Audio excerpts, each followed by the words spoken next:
Et ce matin, pour ce soliflare, le dernier de l'année 2020, eh bien, évidemment, je vous propose de vous parler d'une nativité. Une nativité qui se trouve au Musée des Beaux-Arts de Dijon. Je vous renvoie d'ailleurs au blog, à l'article que j'avais écrit sur le blog que vous trouvez sur le site internet sous le nom de Baladar, puisque l'été dernier, j'ai pu aller à Dijon et donc découvrir ce Musée des Beaux-Arts. Alors, c'est pas pour ça que j'ai choisi cette nativité spécifiquement de Robert Campin, c'est parce qu'elle me permet de parler de différents aspects que j'apprécie particulièrement, à savoir d'abord un style qu'on appelle le style primitif flamand, sur lequel je reviendrai, ainsi que sur un problème qui est le problème de l'attribution d'une œuvre.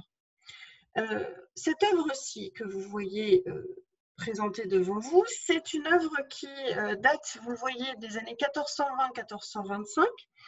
On ne sait pas exactement pour qui elle a été faite ou pour quel lieu. On penche actuellement pour une commande du duc Philippe le Bon, donc duc de Bourgogne, qu'il aurait donné donc ce tableau de dévotion à la chartreuse de Champmolles, qui était le lieu d'inhumation d'ailleurs des ducs de Bourgogne, excusez-moi, à la cour de Dijon. En premier lieu, donc ce que vous voyez, c'est une scène de nativité. Vous voyez évidemment une étable qui est en très mauvais état ici. On voit les animaux, on y reviendra, la Vierge, Joseph, l'enfant, deux personnages féminins sur lesquels nous reviendrons aussi. Et à l'arrière-plan, un élément qui est intéressant d'ores et déjà, c'est un tableau dans le tableau. Je vous le montre d'un peu plus près. C'est une adoration des bergers. Tableau dans le tableau parce que vous le voyez, ils sont encadrés dans la fenêtre, ici même. Enfin, dernier personnage, 4 anges, 3 plus 1, qui annoncent la bonne nouvelle, évidemment, et nous le reverrons. Je ne vais pas aller plus avant pour le moment dans la description et l'explication de cette œuvre, mais vous précisez que quand cette œuvre est entrée, donc cette nativité est entrée dans les musées des Beaux-Arts de Dijon en 1828, on a reconnu immédiatement la touche des primitifs flamands, ça, il n'y avait aucun souci. Il a fallu attendre 1898, soit 70 ans, pour l'attribuer à un artiste que l'on connaissait à l'époque sous le nom de Maître de Flémal, puisque c'était un artiste qui a réalisé une commande très importante pour une abbaye qui s'appelle l'abbaye de Flémal. On ne connaissait pas le nom de cet artiste et donc on attribuait les œuvres à ce nom générique que l'on a intitulé Maître de Flémal. Or, on s'est rendu compte qu'il y avait des similitudes plastiques entre l'art de ce Maître de Flémal et l'art de Rogier van der Weyden et d'un autre artiste moins connu qui s'appelle Jean Daret.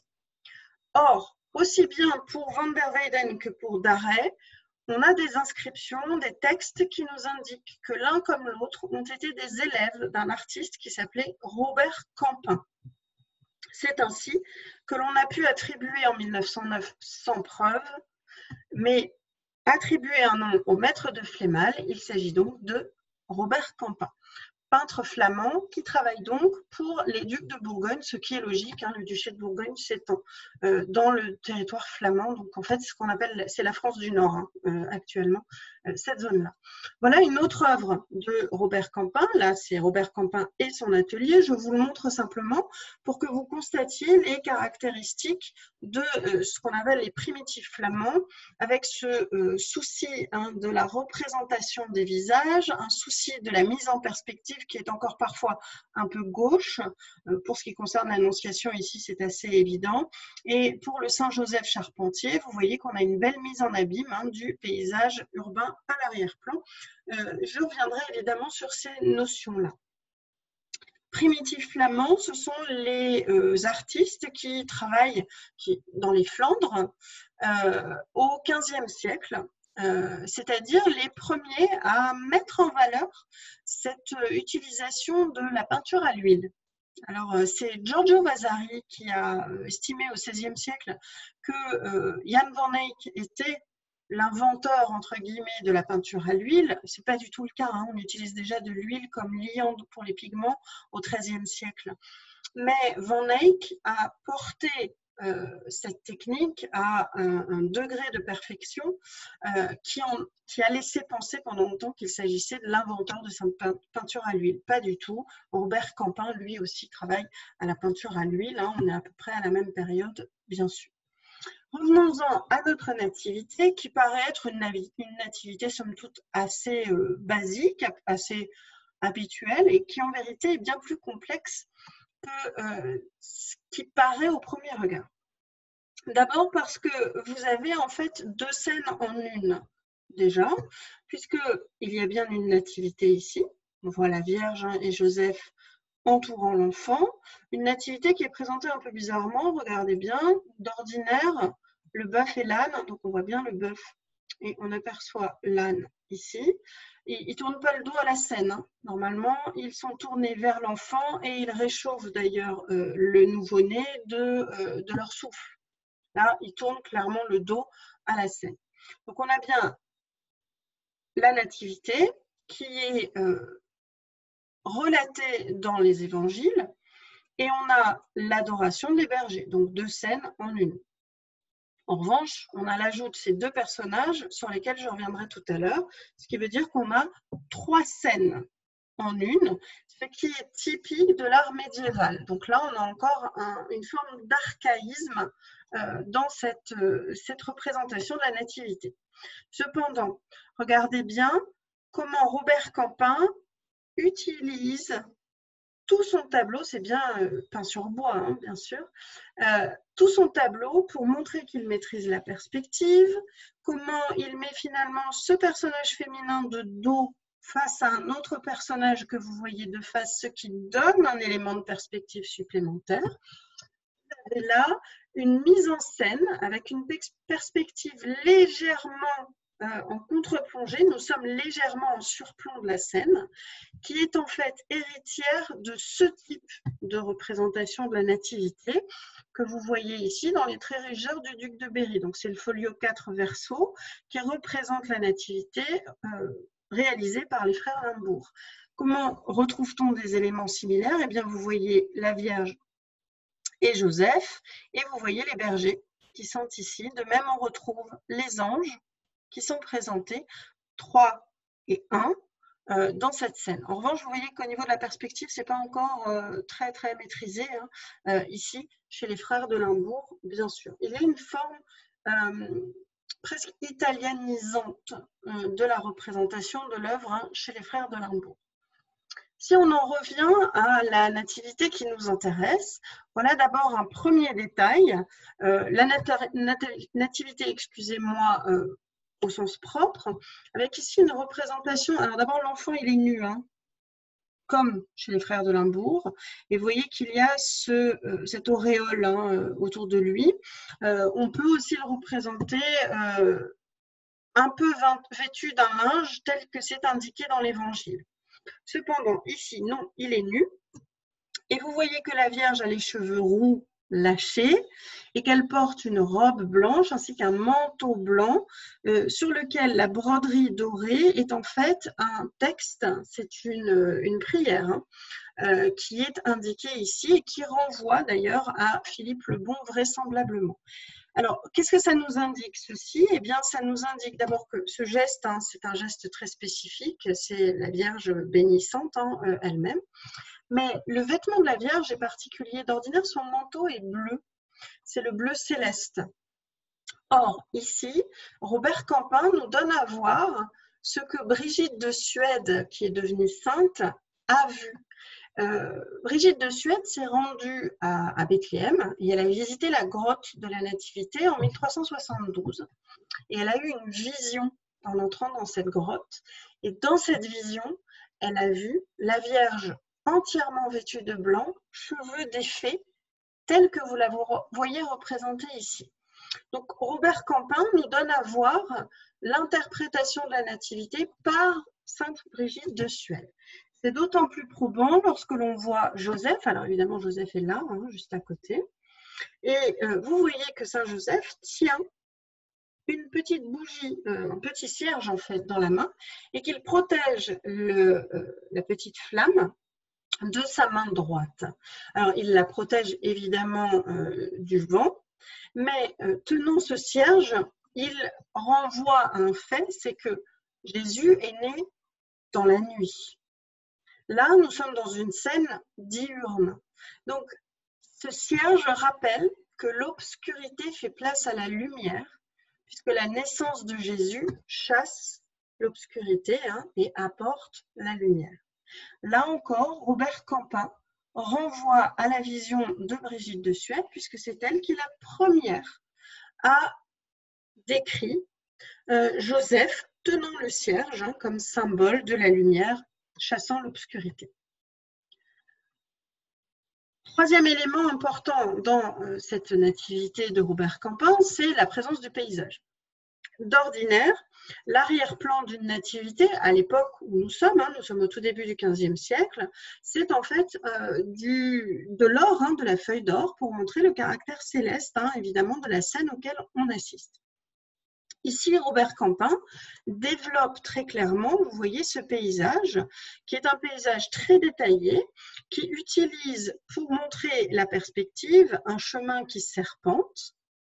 Et au bord de ce chemin, eh bien, vous voyez un couvent, vous voyez des personnages ici qui s'avancent. Alors pour l'anecdote, sur la tête de celui-ci, je vais essayer de vous le montrer d'un peu plus près. Hop. Elle tient un plateau d'œufs sur la tête. Vous voyez que ce chemin serpente vers un petit, là quelques constructions, et puis une ville fortifiée, ainsi que vous le voyez cette étendue d'eau sur laquelle on voit les navires, et enfin une autre ville, ou peut-être le château, tout simplement, qui surplombe la ville fortifiée. Donc vous avez vraiment un souci du détail et de la représentation du paysage qui est encore une fois une innovation.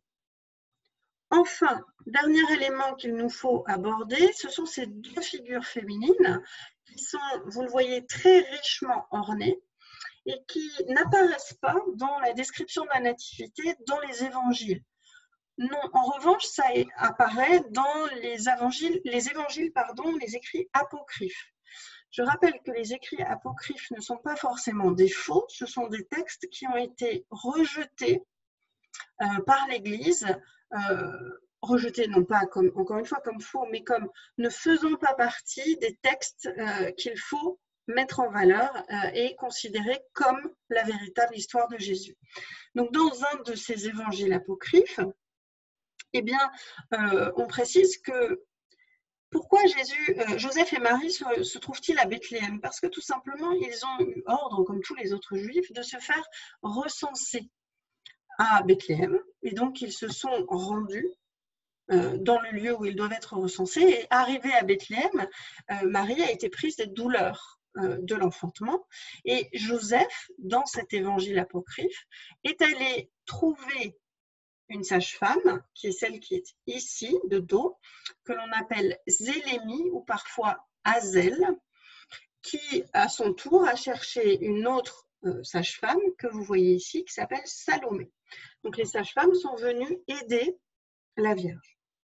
Précisément, Zélémie ou Azel reconnaît immédiatement que la virginité de la Vierge n'a pas été entamée par la naissance de Jésus. Salomé, et c'est pour ça qu'elle fait un geste un peu étrange.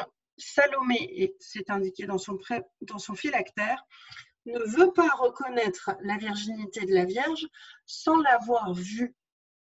C'est ainsi qu'elle se frotte la main droite qui s'est desséchée au moment où elle a prononcé ces paroles. Le petit phylactère que vous voyez ici, vous allez le voir immédiatement d'un peu plus grand, donc c'est le phylactère tenu par cet ange-là, indique à Salomé qu'il lui suffit de toucher l'enfant pour que sa main soit guérie, ce qu'elle fait. Qu'est-ce que ça signifie? Ça signifie que cet ange en blanc représente la foi, tandis que les trois anges que vous voyez là qui proclament la naissance de Jésus et qui portent, vous voyez, du bleu, du rouge et du vert, renvoient aux trois vertus théologales. Donc vous avez les trois vertus théologales et la foi. Ce sont, à eux quatre, Tout simplement ceux qui proclament la naissance, l'avènement du Christ. Donc dans cette œuvre de Robert Campin, vous avez un mélange d'archaïsme avec ce mélange des trois scènes en une, et un mélange d'innovation absolue avec, alors ce qui est archaïque aussi, pardon, ce sont les rochers à l'arrière-plan, qui ont vraiment des formes étranges. Mais ce qui est tout à fait novateur, c'est effectivement la représentation de la profondeur et ce paysage qui se développe de manière tout à fait importante à l'arrière-plan. Voilà pourquoi j'ai choisi ceci. En plus, il faut que je vous le dise, j'ai toujours adoré, je trouve très très cocasse, ces représentations des bébés comme ça. Le bébé comme ça, même le sol, ça me fait beaucoup rire. Et donc j'ai choisi celui-ci. Donc voilà pour cette nativité, ce qui m'a permis aussi de parler un peu des primitifs flamands que je trouve tout à fait fascinants. Je ne vous en avais pas encore parlé dans l'année. C'est chose faite pour conclure. C'est ainsi que j'ai fini et pour l'année prochaine, eh bien, vous allez pouvoir me retrouver si vous le souhaitez le dimanche 3 janvier à 10h30 pour vous parler de la vague d'Oksai et de son influence sur l'art occidental. Le 5 janvier, le prochain Soliflare, toujours à 11h, sera présenté par Aurélie. Et c'est Aurélie aussi que vous retrouverez le 7 janvier, si vous le souhaitez, pour qu'elle vous parle de Hyacinthe Rigaud. Voilà, pour tout ceci, je vous remercie et je